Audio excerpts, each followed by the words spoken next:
হয় নিশ্চয়কৈ ক'ব লাগিব যিহেতুকে জুবিন প্ৰাণশিল্পীগৰাকী যি হত্যা এই হত্যাকাণ্ডৰ লগত জড়িত প্ৰতিটো শুনানি বা প্ৰতিটো আজিও অসমবাসীৰ বাবে হিয়াৰ সামৰ্থগৰাকী যি বেদনা এই দুখ বেদনা ইতিমধ্যে সকলোৰে বুকুত এতিয়াও ৰৈ আছে কিন্তু আজি পঞ্চমটো শুনানি যিহেতুকে শুনানি আছে আৰু ইতিমধ্যে যিহেতুকে আজি পঞ্চমটো শুনানি আৰু পঞ্চমটো শুনানিত উপস্থিত হৈছে গৰিমা গাৰ পত্নী গৰিমা গাৰ আৰু ভগ্নী প্ৰাম্পী বৰঠাকুৰ আৰু কি ধৰণৰ হত্যাকাণ্ড হৈছিলে সকলোবোৰ তথ্য বা কি ধৰণৰ পৰিকল্পনা হৈছিলে সেই সকলোবোৰ সকলো তথ্য ইতিমধ্যে ফাদিল হৈছিলে বা কেনেধৰণে তেখেতৰ মৃত্যু সন্দৰ্ভত কি প্ৰতি SIT গঠন কৰিছে আৰু সকলো ধৰণৰ যি ধৰণৰ ঘটনা এই ঘটনা সন্দৰ্ভত সকলো ইতিমধ্যে জ্ঞাত যে কি ধৰণে জুবিন গাৰ্গক হত্যা কৰা হৈছিলে আৰু যিহেতুকে আজি পঞ্চমটো যিহেতুকে জুবিন গাৰ্গৰ হত্যা গোচৰ আজি পঞ্চম জামিন আবেদনৰ শুনানি হ'ব আৰু জুবিনৰ হত্যাৰ লগত অভিযুক্ত যি অমৃত প্ৰভা আৰু শ্যাম কানু মহন্ত জামিনৰ শুনানিও আছে যিহেতুকে আজিৰ দিনটোতে আৰু সন্দীপন গাৰ্গৰো শুনানি আছে আৰু তাৰ সমান্তৰালকৈ জুবিন গাৰ্গৰ দুই পিয়াচৰ যি নন্দেশ্বৰ আৰু যি ধৰণৰ তেখেতৰ শুনানি এই শুনানি কাৰ্যসূচী ইতিমধ্যে তেখেতসকলক কৰিছে আৰু ইতিমধ্যে যি কোৰ্টত ইতিমধ্যে প্ৰাম্পী বৰঠাকুৰ আৰু পত্নী গৰিমা গাৰ উপস্থিত হৈছে আৰু কি ধৰণৰ এই চৰকাৰী পক্ষৰ গোটেই আটাইবোৰ যি গোটেইবিলাক যে গোচৰ এই গোচৰ আবেদন আজি দিব লিখিত আপত্তি সকলো ধৰণৰ যি তথ্যসমূহ আৰু SIT দলে কি ধৰণৰ তেখেতলৈ যি ধৰণৰ SIT গঠন কৰিছিলে বা তেখেতসকলে কি ধৰণৰ মন্তব্য প্ৰকাশ কৰিছে আৰু যিহেতুকে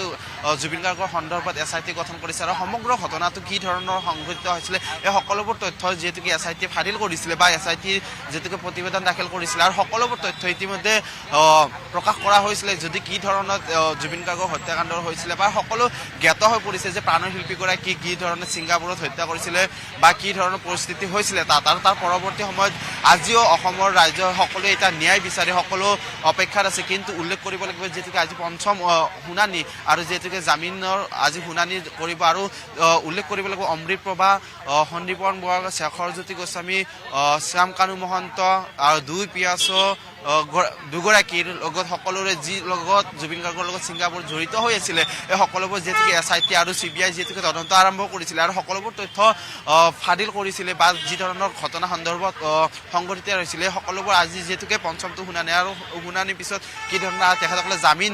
মঞ্জুৰ কৰিব নে কি ধৰণৰ তেখেতসকলে কি ধৰণৰ আদালত বা ন্যায়াধীশৰ ওচৰত কি ধৰণৰ জামিন মঞ্জুৰ কৰিব আৰু সকলোবোৰ যিহেতুকে চৰকাৰী পক্ষৰ অধিবক্তাসকলক বা উল্লেখ কৰিব পূৰ্বে তেখেতসকলে যি ব্যক্তিগতভাৱে যি ধৰণৰ তেখেতসকলে অধিবক্তা বিচাৰিছিল কোনো ধৰণৰ তেখেতসকলে অধিবক্তা পোৱা নাছিলে কিন্তু সদৌ অসম যি উকিল অধিবক্তা সন্থা আছিল তেখেতসকলে কোনো ধৰণৰ জুবিন গাৰ্গৰ যি বিৰোধী যি ধৰণৰ লোকসকল আছিলে এই সকলো লোকৰ বিৰুদ্ধে কোনো ধৰণৰ গোচৰ তেখেতসকলে হাতত ল'ব বিচৰা নাছিলে কিন্তু পৰৱৰ্তী সময়ত যিহেতুকে চৰকাৰে নিৰ্ধাৰিত কৰি দিছিলে আৰু সকলোবোৰ তথ্য যিহেতুকে আজি শুনানি জামিন মঞ্জুৰ হ'ব আৰু ইতিমধ্যে যিহেতুকে পত্নী